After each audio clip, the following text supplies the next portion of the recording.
træne med de bedste spillere, det er selvfølgelig noget, alle drømmer om. Og det gør også en selv bedre, så det er stort at træne med. Det kan jeg mærke på, i hvert fald på tempomæssigt og fysisk også. Det er et højere niveau end U19-fodbold.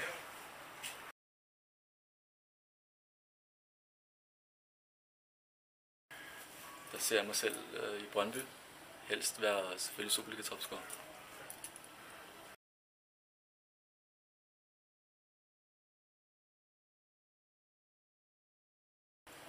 Det betyder alverden, altså allerede inden. Altså jeg har nærmest ikke fået debut eller nogen ting endnu, men jeg kan allerede mærke en kæmpe støtte, både på Facebook og alle vejen, så det betyder alt.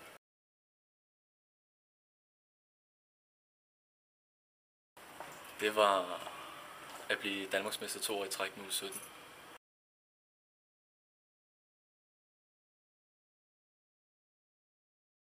Det er selvfølgelig at komme ind på det fantastiske stadion og spille foran alle de fantastiske mennesker og opleve det. Det kunne være helt fantastisk.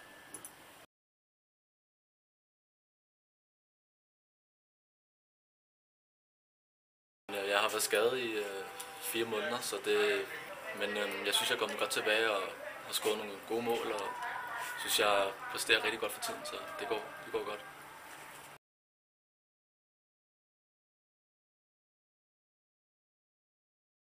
Jeg synes ikke, jeg er langt fra. Altså, jeg har nogle kvaliteter, jeg synes ikke, der er ret mange andre, der har.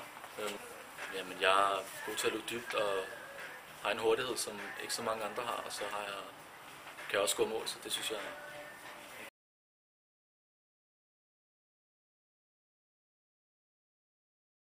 Jamen, selvfølgelig har alle en drøm om at komme til udlandet, og det har jeg selvfølgelig også.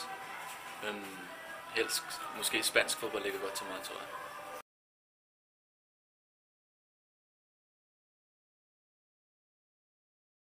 Jeg var 4 år gammel.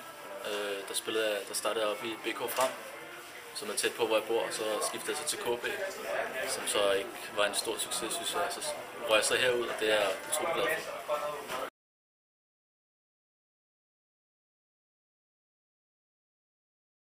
Det er måske en lidt mere hård verden, fordi de spiller for deres, altså det gør vi også her i Brøndby, men de spiller måske lidt mere for deres fremtid, end vi gør.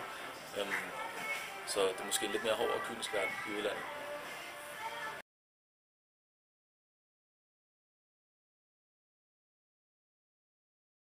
Jeg har det godt med. Det viser, at noget af det, jeg laver til hverdagen, det synes folk om. Så det synes jeg kun er en bonus til mig selv.